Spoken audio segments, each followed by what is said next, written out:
நம்ம கண்ணுக்கு தெரிஞ்சு ஒரு உலகம், ஆனா கண்ணுக்கு தெரியாம இன்னொரு உலகம் இருக்கா? இருக்குன்னு சொன்னா உங்களோட ரியாக்ஷன் இப்படி இருக்கும். இந்தோனேஷியா பக்கம் இருக்கிற தீவுகள் கிட்ட ஒரு கண்ணுக்கு தெரியாத லைன் இருக்கு. அதுவும் கொஞ்சம் ரியல், கொஞ்சம் இமேஜினரி. அங்க மேற்கு பக்கம் வாழ்கின்ற உயிரினங்கள் ஆசிய கண்டத்தில் இருக்கிற மாதிரியான உயிரினங்கள் தான் இருக்கு. உதாரணத்துக்கு சொல்லணும்னா காண்டாமிருகம், யானை, புலி, மரங்கொத்தி பறவை, இந்த மாதிரி இன்னும் சில உயிரினங்கள் இருக்கு. ஆனா அதே கிழக்கு பக்கம் பாத்தீங்க அப்படின்னா அங்க இருக்கக்கூடிய இயற்கை சூழலே வேற. மார்சுபியல் வகையான மிருகங்கள், கொமோடோ டிராகன், காக்டூக்கள், ஹனி ஈட்டர்ஸ், இந்த மாதிரியான உயிரினங்கள் தன்னுடைய வாழ்வாதாரத்தை அங்க அமைச்சிருக்கு. இதைத்தான் சயின்டிஸ்ட்லாம் பயோஜியோகிராபிக் பவுண்டரின்னு சொல்லுவாங்க. இந்த ரெண்டு பகுதிகளில் இருக்கிற வாழ்வாதாரம் மிகவும் தனித்துவமானது. இந்த லைனை தான் வாலஸ் லைன் அப்படின்னு சொல்லுவாங்க. இந்த கண்ணுக்கு தெரியாத கோடு எப்படி வந்தது? இது ஏன் பல உயிரின மாற்றங்களை ஏற்படுத்தியிருக்கு? அது எப்படி ஒரே நேரத்தில் உண்மையானதாகவும் அதே சமயத்தில் கற்பனையாகவும் இருக்கு? இந்த மாதிரி பல கேள்விகளுக்கு விடை தெரியாம இருக்கும்போது இதுக்கான பதிலை கண்டுபிடிக்க வாலஸ் அப்படின்னு ஒருத்தர் முன் வந்தாரு. எஸ், 1859ஆம் ஆண்டு ஆல்ஃபர்ட் ரசல் வாலஸ்னு ஒரு பிரிட்டிஷ் ஆர்வலர் அனலைஸ் பண்ணி இந்த வாலஸ் லைன் அப்படின்னு ஒரு விஷயத்தை டிசைன் பண்ணாரு. அவரு பாலில இருந்து லாம்பாக் நோக்கி கிழக்கு பக்கம் போகும்போது அங்க புதிரான ஒரு விஷயத்தை கவனிச்சாருங்க. அதுதான் தீவுகள் சிறிய இடைவெளியில தனித்தனியா இருந்தாலும் அங்க இருந்த உயிரினங்களோட மாற்றம் படிப்படியான மாற்றமா இல்லாம அது ரொம்பவே வித்தியாசமான முறையில மாறுபட்டிருந்தது. அதுவும் பறவைகள்ல இருந்து மாறுபட ஆரம்பிச்சு. இன்ஃபேக்ட் பறவைகள் தான் வாலஸோட கவனத்தை முதல்ல ஈர்த்தது. எஸ், பறவைகள், அதுக்கப்புறம் பூச்சிகள், தாவரங்கள், இந்த மாதிரி கொஞ்சம் கொஞ்சமா சின்ன சின்ன பாலூட்டிகள் இருந்து பெரிய பெரிய பாலூட்டிகள் வர அந்த மாற்றம் பரவி இருந்தது. இந்த மாற்றம் இங்கிலாந்து மற்றும் ஜப்பானுடைய உயிரின மாற்றங்களை விட முற்றிலும் மாறுபட்டதை வாலஸ் கவனிச்சிருந்தாரு. அது மட்டும் இல்லாம இந்த மாற்றம் வாலஸ் அவர்களை நிறையவே யோசிக்க வச்சிருந்தது. அது எப்படி இந்த லைனுக்கு அந்த பக்கமும் இந்த பக்கமும் உயிரின மாற்றங்கள் இவ்வளவு இருக்கு, இது எப்படி நடந்திருக்கோ, இந்த மாதிரியான பல கேள்விகள் வாலஸோட மனசுல எழ ஆரம்பிச்சிருந்தது. அப்பதான் அவருக்கு ஒரு விஷயம் புரிய வருது. இந்த உயிரின மாற்றங்கள் இந்த இடத்தை ரெண்டா பிரிச்சிருக்கு அப்படின்னு. அதே மாதிரி ஜாவாக்கும் போர்னியோவுக்கும் கிழக்கு பகுதியில் இருக்கிற தீவுகள் எப்படி உருவாகி இருக்கும் அப்படின்ற ஒரு சிந்தனையுமே வாலஸோட மனசுல இருந்துட்டு இருந்தது. அது ஆஸ்திரேலியாவோட மிச்சங்களாக இருக்க வாய்ப்பு இருக்கு அப்படின்ற ஒரு முடிவுக்குமே வந்திருந்தாரு.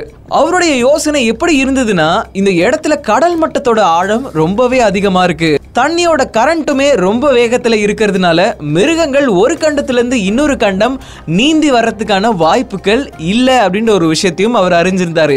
அதே சமயத்துல அங்க இருக்கக்கூடிய பறவைகளுமே நீளமான கடல்களை கடக்கக்கூடிய திறன் படைத்தது இல்லை அப்படின்ற ஒரு விஷயத்தையுமே வாலஸ் தெரிஞ்சிருந்தாருங்க. ஸோ இப்படிதான் இந்த லைன் கிட்ட இருக்கிற உயிரினங்கள் மாற்றம் கொண்டிருக்கும் அப்படின்ற ஒரு விஷயத்தை அவர் யோசிக்கவும் ஆரம்பிச்சிருந்தாரு. அந்த சமயத்துல வாலஸ்க்கு தெரிஞ்ச ஒரு விஷயத்தை பத்தி அவர் கொஞ்சம் கூட யோசிச்சு பார்க்கல. அதுதான் பிளேட் டெக்டானிக்ஸ். ஒருவேளை இந்த உயிரின மாற்றங்கள் இந்த பிளேட் டெக்டானிக்ஸ் மூலமா ஏற்பட்டிருக்கலாமா அப்படின்ற ஒரு சந்தேகமும் வந்திருந்தது. நம்ம பூமியில இந்த பிளேட் டெக்டானிக்ஸ் மூலமா பல விஷயங்கள் உருவாகி இருக்கு.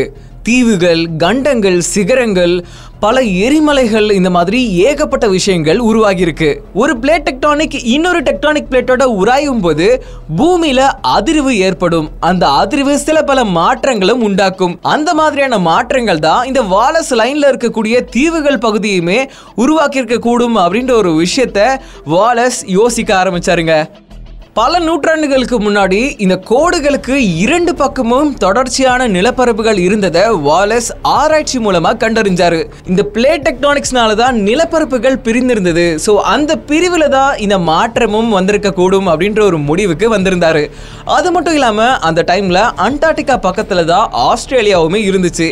இந்த டெக்டானிக் உராய்வுனால ஆஸ்திரேலியா கொஞ்சம் கொஞ்சமா வடக்கு பக்கம் நகர்ந்து அங்க தனி உயிரின கோட்பாடுகளையே உருவாக்கி இருந்தது. அதே மாதிரி அண்டார்டிகால இருந்த உயிரினங்களுமே மாற்றங்கள் அடையுது. அது மட்டும் இல்லாம இந்த கண்டங்கள் பிரியும் போது சிதறின தீவுகள் பற்றி வாலஸ்க்கு ஒரு ஐடியாவும் வருது.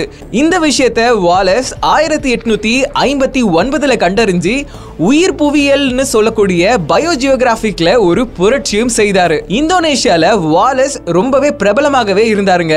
சிலர் சார்லஸ் டார்வினை விட சிறந்த இயற்கை ஆர்வலர்னு கூட சொல்றாங்க. அது மட்டும் இல்லாம மாடர்ன் ஏஜ்லயுமே இந்த வாலஸ் லைனோட கோட்பாடுகளை நம்பப்பட்டுட்டு தான் வருது. வாலஸ் அவர்கள் தன்னுடைய வாழ்க்கைய தீவுகள், அதுல இருக்கக்கூடிய உயிரினங்கள், உயிரின மாற்றங்கள் இத பத்தி தெரிஞ்சுக்கவே தன்னோட வாழ்க்கைய அர்ப்பணிச்சிருந்தாரு. அதனால தான் உயிர் புவியியலின் தந்தைன்னு அழைக்கப்படுது. டார்வின் அவர்கள் இனங்கள் எப்படி உருவானது அப்படின்றத கண்டுபிடிச்சிருந்தாலும் வாலஸ் அவர்களின் கண்டுபிடிப்பான இந்த வாலஸ் லைன், அதாவது உயிரின மாற்றங்கள் பத்தின ஆய்வு எப்பயுமே தனித்தன்மையா இருக்கும். இந்த வாலஸ் லைன் கேட்க புதுசா இருந்தாலும் இதுல இன்னும் நிறைய விஷயங்கள் அடங்கி இருக்கு. இந்த வீடியோ பத்தின உங்கள் கருத்துக்களை மறக்காம கமெண்ட்ஸ்ல பதிவு பண்ணுங்க.